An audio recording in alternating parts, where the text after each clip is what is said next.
Well, we have organized this training course called Acting in Transition Situations. We felt that there was a need for such a training course because the transitions issue are quite a complex part of our work. With transition, we mean the transition between the humanitarian intervention and the development one. We realized that there is a need to do more in this field.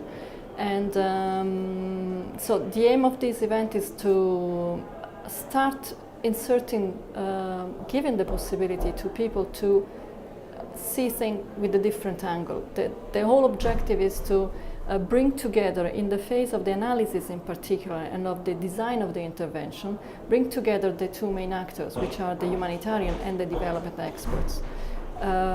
So I think that considering that we have 16 participants and the representation is quite mixed because we have people coming from Haiti, from Burkina Faso, from Yemen, Sri Lanka, Pakistan, Bangladesh. So these are all countries that are facing these problems, and I think that it is quite positive that they are now into this room. But there are many other countries that are in the same situation. This is only the first of these events. So we are now, the objective is to have a first test, and also on the basis of this design more of these events. Maybe also think of the possibility of delocalizing these events closer to the ground. So instead of bringing people to Brussels, grouping people in delegations, in ECHO offices, in order to carry out the same kind of experience. The Joint Humanitarian Development Framework is what we have been working on in the past year also.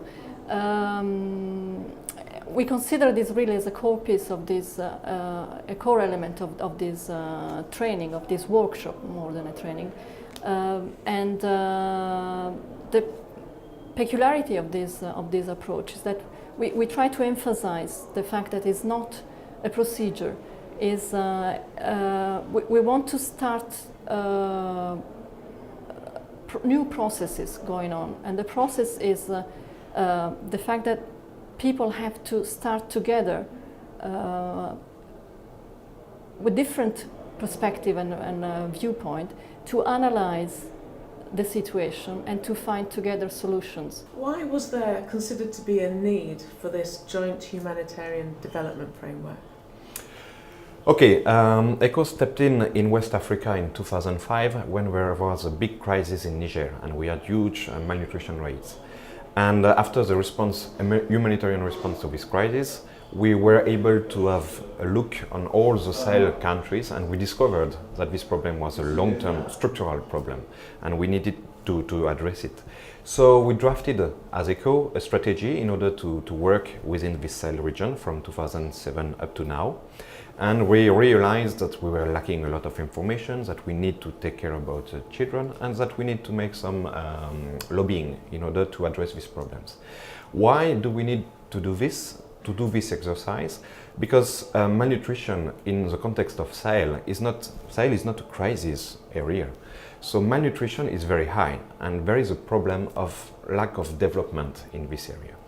But we need to answer this problem, structural problem, with humanitarian aid. So there is probably something to be done in order to address more specifically this issue. So the purpose of doing this exercise was really to link together people from development world and people from humanitarian world to work together and to see from each perspective why do we think that there is malnutrition.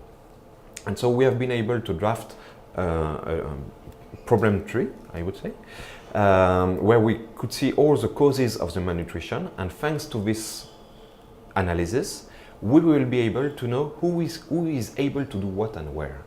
And with this, we hope that we can have an impact globally on the malnutrition rates.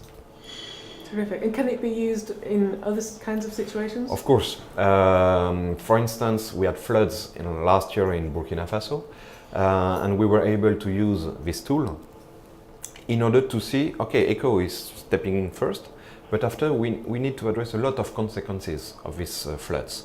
And we were able to see that with different tools, we were able to answer for a long-term perspective the needs of the population. So it was very useful exercise to be conducted together, delegation and ECHO.